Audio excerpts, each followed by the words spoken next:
When most people use AI, they see a blinking cursor and an empty white chat box. But behind that minimalist interface is a massive, high-volume data architecture working furiously to process every single keystroke. There is a persistent misconception in the industry that large language models are complete, standalone products. In reality, a base language model is just a raw, isolated component.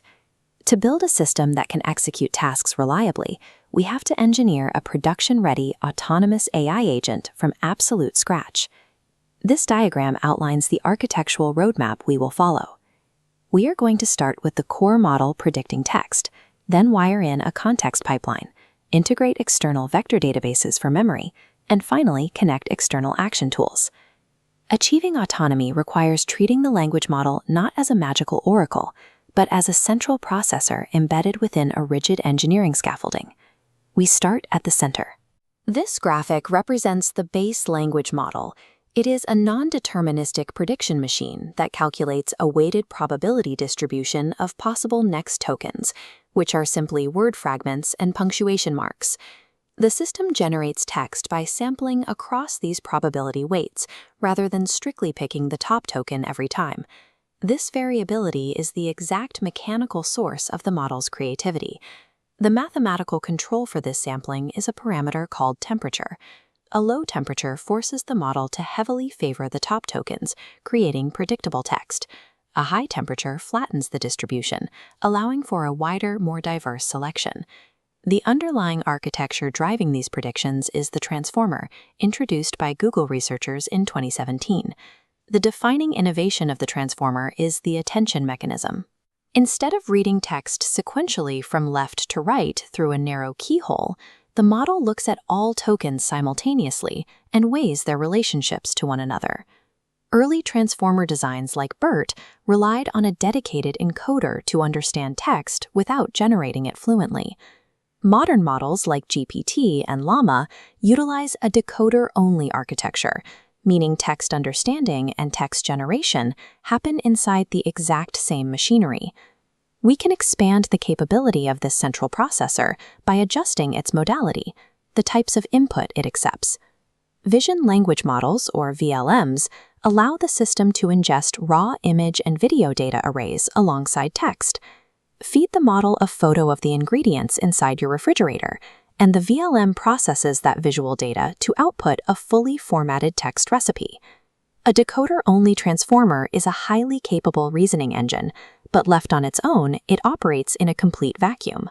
To extract reliable, task-specific work, we have to surround it with engineered external constraints. Looking at our model diagram, we add its primary constraint, the context window. This bounding box represents the model's absolute, finite, short-term working memory limit. It only knows what fits inside this box. User messages do not go directly to the model.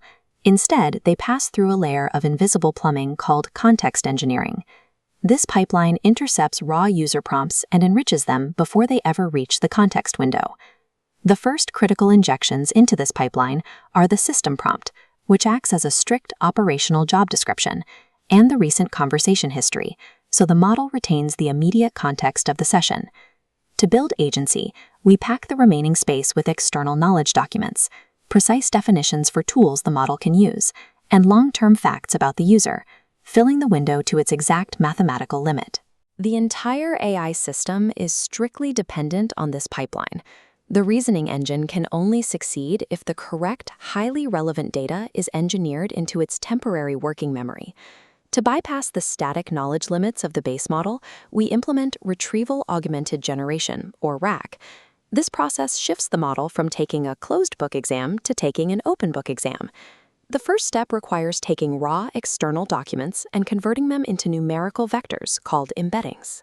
By mapping text into numerical coordinates, the system can mathematically group related concepts together. In this diagram of the RAG pipeline, the first phase is retrieval. The system queries a specialized vector database to pull data based purely on semantic meaning and vector proximity, avoiding the limitations of rigid keyword matching. The retrieved documents then move into the highly critical second step, augmentation. Here, a processing node actively trims, formats, and re-ranks the raw data. Without this augmentation step, raw retrieved data is simply too noisy. Dumping unformatted text into the pipeline would immediately overflow the strict constraints of the context window. The final step is generation. The clean, processed data is injected into the language model alongside the user's prompt, allowing the system to synthesize a final answer based on the provided documents. The RAG architecture mathematically forces the model to ground its predictions in specific, verifiable, and current data, overriding its tendency to guess based on instinct. Even with current data, standard models share a flaw. They answer immediately on instinct. To solve this, developers created reasoning models, like OpenAI's O-Series or DeepSeek R1. As shown here, reasoning models utilize a private chain-of-thought scratchpad. Instead of instantly generating an answer, they sequentially process complex math and logic loops internally before rendering a final clean output. But reasoning alone is not autonomy. The strict architectural threshold of agency comes down to action. A model processes and thinks, whereas an agent thinks and executes external actions. The anatomy of an agent relies on treating the base language model as the brain, which is directly paired with designated tools acting as its hands.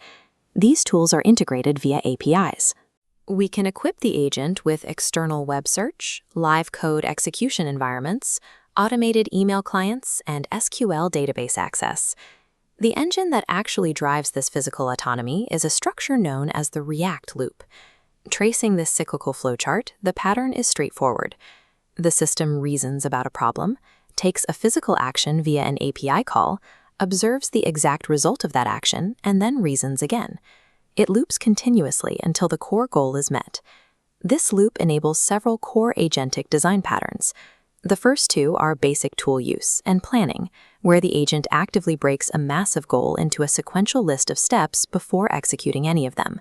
The remaining patterns are reflection, where the system loops back to critique and improve its own output, and multi-agent collaboration, where specialized agent nodes pass workflows back and forth to one another. By pairing a reasoning engine with physical tool access and a structured loop, we convert a passive text generator into a digital worker capable of iteratively solving open-ended problems. The final, most complex engineering hurdle is reliability. Because agentic systems are inherently non-deterministic, feeding them identical prompts can result in entirely different execution paths. Standard binary software is strictly pass or fail. AI systems require evals, evaluation frameworks designed to judge qualitative outputs like helpfulness, factual groundedness, and tonal accuracy. Looking at our fully built system architecture, the primary engineering effort in production is placing an analytics layer over it. This translates fuzzy qualitative goals into rigid, trackable quantitative metrics. These metrics are strictly domain-specific. The evaluation standards for a medical intake agent must be structured entirely differently than those for an autonomous coding agent. The fully engineered system rests on 4 pillars: the model executing token prediction, the context pipeline engineering relevance, the tools providing external action, and the evals providing performance verification. Production-ready AI is never achieved by simply calling a single model API. It demands the rigorous orchestration of a highly constrained, heavily monitored system architecture.